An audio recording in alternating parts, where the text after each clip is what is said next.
Yann Chérif Diop pour toutes ces informations. Comme il l'a si bien annoncé, nous avons le plaisir de recevoir Madame la ministre Awa Dia Thiam.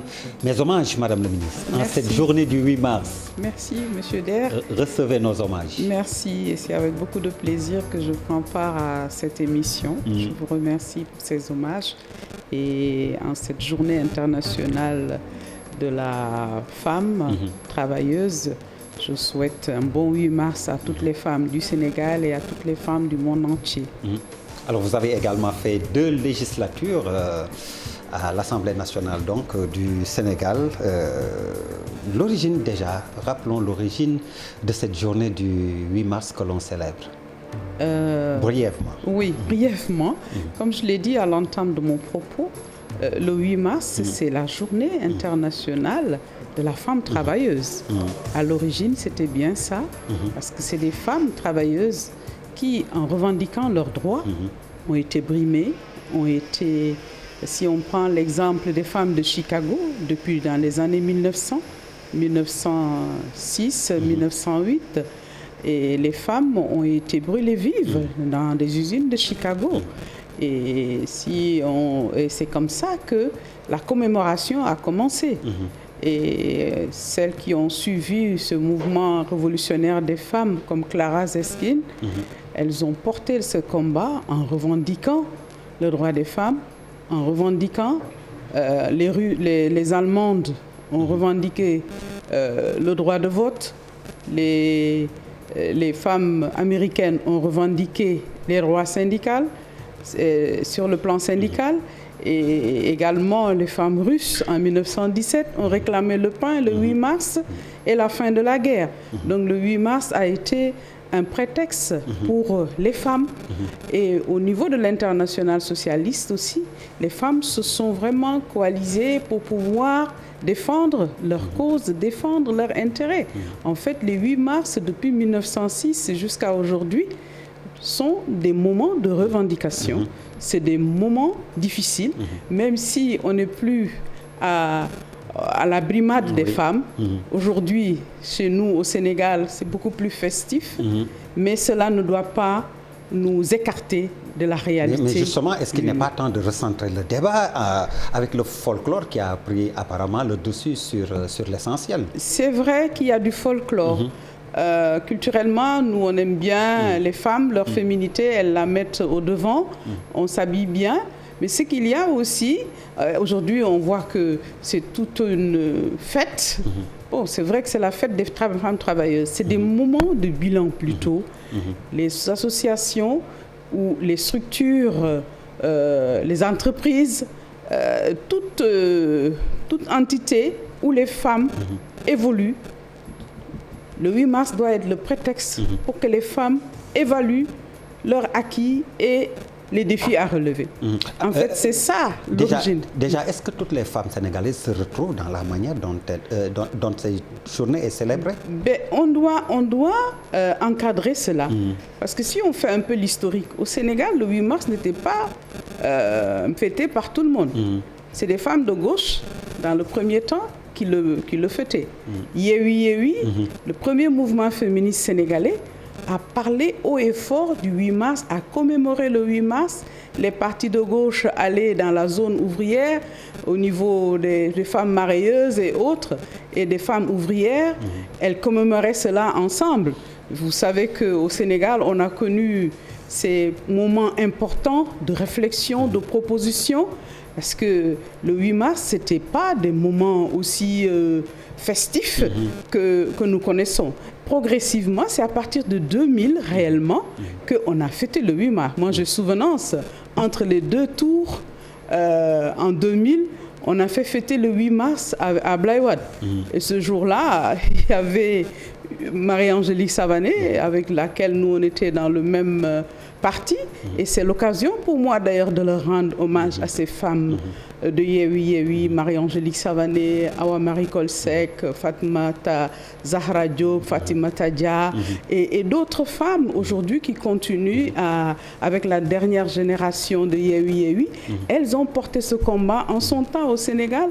On manifestait, on organisait la quinzaine de la femme. Il y a même eu un petit choc dans le temps. Nous, on était peut-être leur cadette, mais nous avons vu l'évolution. Et aujourd'hui, c'est un acquis. Comme on a reconnu le 8 mars, ce n'était pas reconnu aussi. Ça a été un moment de revendication de ces femmes. Et c'est pour ça que je tiens à leur rendre hommage par rapport à ce qui a été fait. Vous étiez à l'anecdote avec Abdoulaye Wade. Avec lui, on sait que c'est toujours succulent. Qu'est-ce qui s'est passé? On a fêté entre les deux tours. C'était à la mairie de Grand Yoff. Parce qu'en son temps, là, il n'y avait pas beaucoup de ressources, il n'y avait pas d'espace non plus. Au même moment où on fêtait avec Abdoulaye Wade, pour la première fois aussi, le Parti socialiste a fêté à la maison du Parti socialiste. Et nous, ça a été l'occasion, c'était la CA 2000, et toutes les femmes des partis étaient là. Chacune des femmes avait un thème à développer. Alors le président était là, mais c'était vraiment sous la houlette des femmes de gauche et qu'on a eu à fêter le 8 mars. Et après, quand on est allé dans le gouvernement, on a commencé à commémorer ce 8 mars de manière officielle. Et d'ailleurs, en son temps, je faisais partie, au niveau du gouvernement, on avait demandé à ce que le président fasse du 8 mars une journée chômée et payée, comme ça se fait au Mali, comme ça se fait au Burkina. Mais bon, ça n'a pas eu trop d'écho. Vous pensez que c'est toujours d'actualité? Même si on dit que dans ce pays, il y a beaucoup trop de fériés, à mon avis, qu'on fête beaucoup, qu'on ne travaille pas assez. Ce n'est pas la fête. Ce serait un moment de réflexion pour les femmes. On donnerait réellement un bon contenu à cela. Cela ne veut pas dire qu'on ne lui donne pas de contenu. J'ai suivi des plateaux qui sont très intéressants. Il y a eu des rencontres. Ce matin, j'étais avec des femmes politiques qui ont discuté. On a joint l'agréable à l'utile. C'est de belles tenues, c'est la fête. Mais en même temps, il faut pouvoir poser les revendications. Il faut pouvoir poser les conditions de travail. Parce que l'origine du 8 mars, c'est bien ça. C'est de pouvoir donner aux femmes une expression de leur bien-être, de leur environnement de travail, dans leur environnement social en général. Donc c'est à nous, parce que vous savez, chaque époque a ses revendications. Voilà, vous évoquez les tenues, vous parlez des revendications. Justement, comme vous dites, chaque époque avec ses enjeux. Déjà pour le bilan, qu'est-ce que vous pouvez vous considérer depuis que vous luttez pour les conditions de la femme comme étant des acquis avec le 8 mars? Ah oui, déjà, la reconnaissance du 8 mars, c'est déjà une très bonne chose. Qu'on reconnaisse cela. Une journée dédiée. Une journée dédiée, même si il y a des travers, ça aussi c'est lié à notre société, à notre culture. Et on est un peu festive. Les femmes, leur féminité, on ne va pas leur reprocher. Qu'elles portent des tenues, ça n'empêche pas qu'elles puissent défendre leurs droits, qu'elles puissent revendiquer, qu'elles puissent voir leur cadre, l'environnement dans lequel elles évoluent, comment améliorer. Comment faire un bilan des acquis? Aujourd'hui, les femmes travailleuses, ce n'est pas uniquement les femmes fonctionnaires. Il y a les femmes du secteur informel. Qu'est-ce qu'il faut faire pour ces femmes du secteur informel? Comment les organiser? Comment est-ce que les femmes politiques... On a vu que beaucoup de structures politiques se sont appropriées cette fête. C'est un moment de regrouper encore les femmes, mais il faudrait que leur leadership de ces femmes-là transparaissent dans les actions de tous les jours. Aujourd'hui, le thème, c'est égalité de sexe pour un avenir durable. Le ministre de la Famille Sénégal a rajouté pour l'autonomisation des femmes. Donc l'autonomisation des femmes, ça va dans le cadre de beaucoup d'aspects, que ce soit sur le plan éducation, que ce soit sur le plan social, que ce soit sur le plan politique.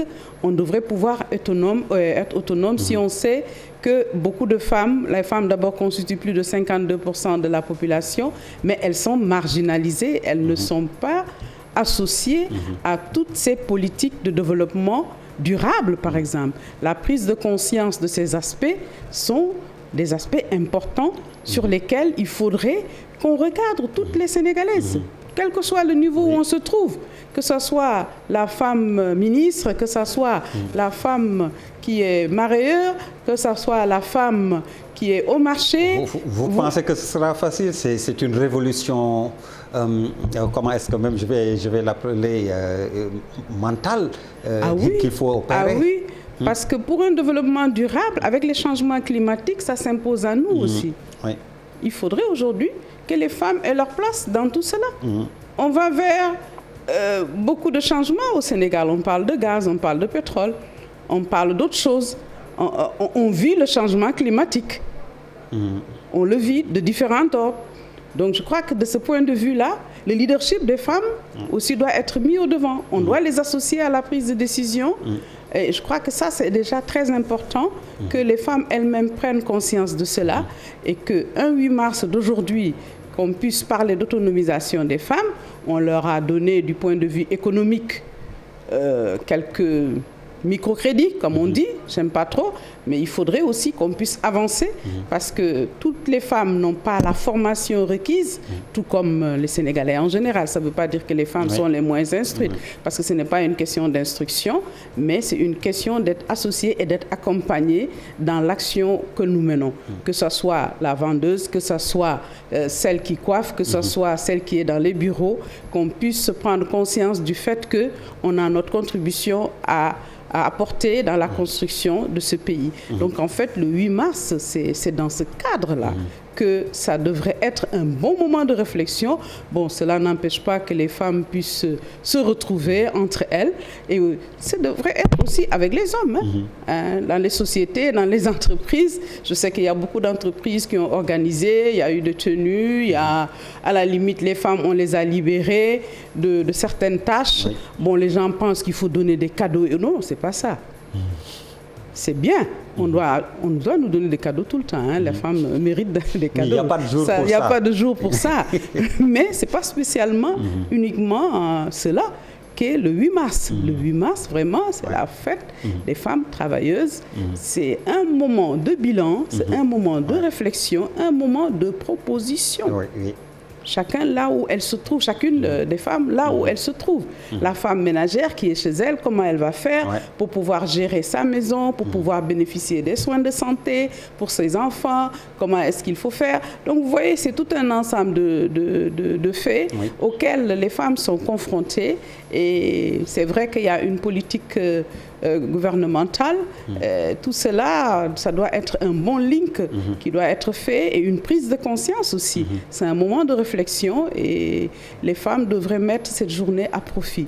Et je crois que ça viendra. C'est déjà bien qu'on puisse être ensemble. On ne va pas tout jeter en même temps, mais il est important qu'on recadre, qu'on sache réellement ce qu'on doit faire un 8 mars. Sur le plan international, vous verrez, bon, aujourd'hui, nous, on n'est pas à la réclamation des droits de vote, comme en 1945. Ça, on a évolué. On sait qu'au Sénégal, depuis 1945, les femmes votent. On a eu des lois comme la parité, où les femmes sont à des instances de décision. Maintenant, il faudrait qu'on fasse ces bilans, voir. Mais justement, que dire des lois qui sont souvent votées en faveur des femmes, mais pas encore totalement appliquées? Là également, c'est un autre challenge. L'effectivité de la loi sur la parité n'est pas réelle. Elle n'est pas réelle, ça je le dis en connaissance de cause. Ces dernières locales, ça n'a pas été respecté et les femmes vont suivre cela. Elles vont le suivre et on va les porter devant les juridictions. Je crois que c'est important qu'on respecte les lois que nous votons. Uniquement pas pour la façade, mais on ne doit pas les violer. Ça, par exemple, c'est un combat aujourd'hui que les femmes politiques devraient porter. Aujourd'hui, 8 mars 2022, on devrait également tenir compte de ce programme de leadership des femmes, voir jusqu'où cela a été respecté.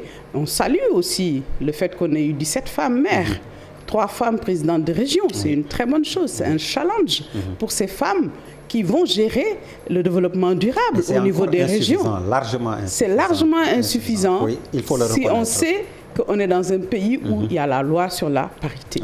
On n'a pas de gouvernement paritaire, on a une assemblée paritaire, mais avec les différences de représentation au niveau départemental, on n'arrive toujours pas à dépasser les 42%. Alors c'est vous qui parlez de gouvernement, et je vais vous amener à parler de politique. Vous êtes très politique également, même si vous avez pris un peu de recul.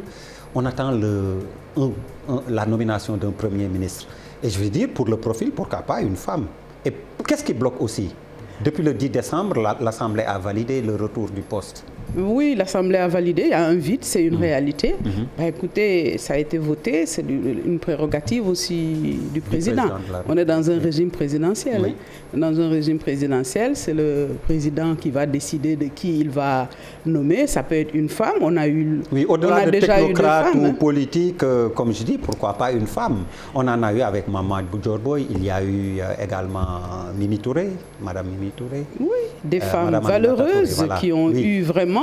Moi, j'ai été dans le gouvernement Mame Madior Boye, à qui je rends un grand hommage. C'est une femme travailleuse, celle-là. Avec Mame Madior Boye, nous, on n'osait pas rester... on allait à 8 heures au bureau. Hein. C'est une dame, à 7 heures, elle était au bureau. Vous lui confiez un dossier, c'est dans la journée qu'on vous le réglez. Honnêtement, moi, j'ai fait l'expérience avec Mame Madior Boye. Bravo à cette dame. Hein, vraiment...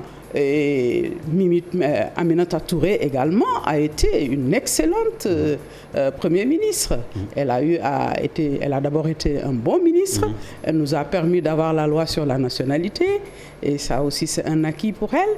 Et également, au niveau de la primature, elle a aussi assuré. Hein. Jusque-là, les femmes qui ont été nommées à ces postes ont assuré. Le président verra qui nommé. Moi, l'essentiel est qu'on puisse avoir un Premier ministre qui va régler les problèmes des Sénégalais et que le gouvernement puisse fonctionner de la manière la plus adéquate et que toutes les revendications des femmes ou des travailleurs puissent être prises en charge de manière correcte dans un gouvernement. Là, on parlait du chef du gouvernement. À quand une femme chef de l'État? Ah ben pourquoi pas? Il y a suffisamment de compétences. On peut Pourquoi même pas? avoir un gouvernement de femmes. Oui. On nous taxera de gouvernement sexiste. Rien n'empêche le président d'avoir même un gouvernement paritaire. Hein. Donc une femme chef d'État aussi, c'est pas impossible. Nous l'avons eu au Libéria. On peut l'avoir aussi chez nous. Oui. Au Sénégal, il n'y a que des compétences. Les femmes dont j'ai fait cas, il y a beaucoup d'autres femmes aujourd'hui qui peuvent, à l'aise, qui peuvent réellement être à la hauteur, qui sont à la hauteur et qui peuvent diriger ce pays. Parce qu'elles ont déjà fait montre elles ont montré leur capacité à gérer le gouvernement avec nos deux premiers ministres et dans les autres gouvernements aussi. Qui peut gérer un gouvernement peut gérer un pays. Alors, je remarque que vous avez mis du blanc et en majorité, c'est en blanc que les femmes fêtent le 8 mars. Donc, désolé de revenir au folklore, mais qu'est-ce qui explique ces tenues d'abord? Et puis, pourquoi souvent c'est le blanc qui domine? Le blanc a une histoire. Quand on cherchait la loi sur la parité, avec le COSEF, le Conseil sénégalais des femmes, la première fois où le COSEF a introduit un appel à l'Assemblée nationale en 2007, les femmes sont venues en blanc au niveau de l'Assemblée, silencieuses, dans les gradins. C'était pour attirer l'attention et aussi c'était pour montrer l'impartialité. Parce que le Conseil sénégalais des femmes a été à l'initiative de la loi sur la parité. Et il y avait ce qu'on appelle un comité de suivi pour l'application de la parité qui existe jusqu'à aujourd'hui, qui a même fait le suivi des investitures et tout. Et ce jour-là, les femmes ont décidé de venir s'imposer, pas dans le verbe, pas dans l'action, mais en montrant le blanc. Et ça a créé des interrogations. En son temps, moi j'étais députée, il y avait Mambousso Diak Samb aussi, à qui je rends un grand hommage, qui étaient des femmes aussi devant de la scène, comme Koudiambaye, toutes ces femmes, Aminata Mbengue Ndiaye, elles ont été là pour porter ce combat. Et le blanc, réellement, ça a été une initiative du COSEF, et du coup, c'est rentré dans les mœurs du ministère de la Femme. Et les femmes ont adopté le blanc, c'était impartial, c'était simple aussi. Les femmes avaient la possibilité, chaque femme a un boubou blanc. Et c'est une couleur de la paix également. C'est une couleur de la paix et ça permettait d'avoir les femmes de tous les partis. Parce que tous les partis avaient le même problème. Le problème de représentation, et avaient le problème de leadership et de prise en considération.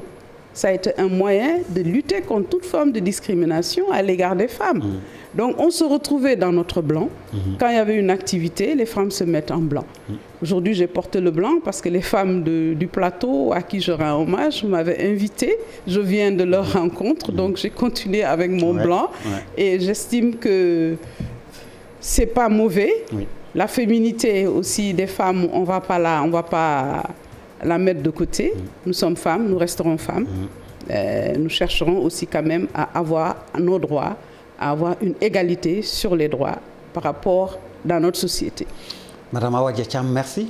Mais c'est moi qui vous remercie. Ça a été un plaisir de partager ce plateau avec vous. Et encore une fois, comme je dis, on souhaite un bon 8 mars à toutes les femmes et remercier TFM, remercier le président directeur général, M. Youssou N'Dour. J'ai eu l'honneur et l'avantage d'être sa présidente de commission quand il était ministre. J'étais la présidente de la commission culture et communication. Et c'est avec beaucoup de plaisir que j'ai eu à travailler avec lui. Il était à l'écoute de l'Assemblée. Je lui fais un coucou et lui dis que c'était vraiment très très bien d'être avec lui aussi. Merci Monsieur Der. Nos hommages renouvelés à vous, à toutes les femmes en ce 8 mars. Merci mesdames, messieurs de nous avoir suivis. Excellente suite de programmes sur la TFM, la télévision Futur Média.